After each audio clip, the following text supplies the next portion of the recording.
mentioned how Christians are much more satisfied, whether it's in marriage, in the sexual sphere, monogamous, conservative, middle age, have the best sex lives. You actually bring that out, and I thought that was pretty impressive, especially because I'm in the middle of all that line, so it made me feel pretty good right there. But um, when you address these issues, and you really are, you're developing this case for the body, and the way you start, you talk about abortion and how people separate it between not even, you mean the name, the nomenclature that's being used and the titles, and how it can be a human but not a person. And again, it's that bifurcated understanding of things, and that's how people are saying it. There's a separation everywhere we go. Matter of fact, you develop it well, where we see that separation. How do we get people to see that they are integrated, and it's not one or the other, but it's both together? Well, let me go into a little more detail on abortion because that's where it started. When I first started Yeah. researching this subject, I saw it first in abortion, because most people don't realize this, but professional bioethicists all agree that life begins at conception. Your next door neighbor may not be there yet, but professional bioethicists, the evidence from science, from DNA and genetics, is just too strong to deny it. So, how do they get around that in order to support abortion?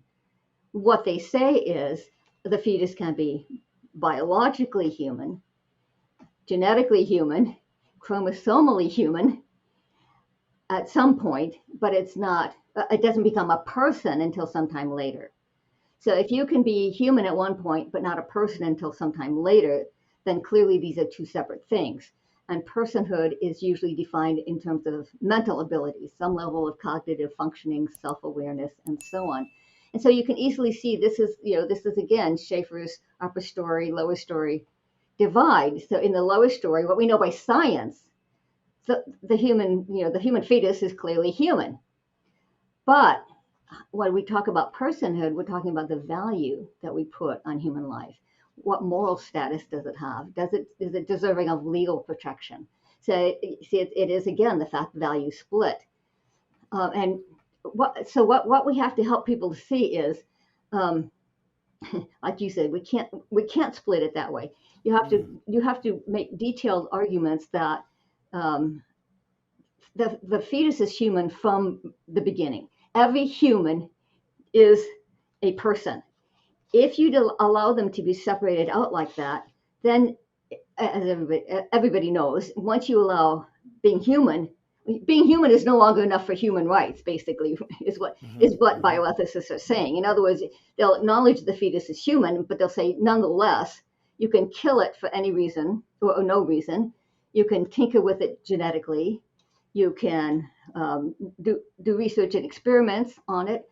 You can pick through it for sellable body parts, like Planned Hmm. Parenthood does, and then Hmm. toss it out with the other medical waste. And that is exactly Hmm. how medical journals refer to it as medical waste. So the upshot is being human is no longer enough for human rights. And that's what people need to understand. It's because once you make that distinction, then, according to the Supreme Court, if we took it absolutely logically, you and I do not have human rights. We don't have human Hmm. rights unless the government tells us we do. We used to think human rights, you and I had human rights just by the sheer fact of being part of the human race. That was enough. Once you're human, you're in, you count. But when the Supreme Court in Roe v. Wade made the distinction between human and person, it essentially now says you don't have human rights until the government says you're a person. So we've seen where that goes. We've seen that in other places like Nazi Germany, where that goes. If certain people can be pronounced as non-human or less than human, it opens up the door to incredible inhumanity and tyranny. And euthanasia, by the way, is the same argument, just in reverse, right? So in euthanasia, the argument is if you lose a certain level of cognitive functioning, if you lose a certain level of self-awareness, then you are no longer a person. And at that point, one bioethicist I read put it this way: you're just a body, just a body. And as a result, your treatment can be withheld, your organs can be harvested, food and water can be discontinued.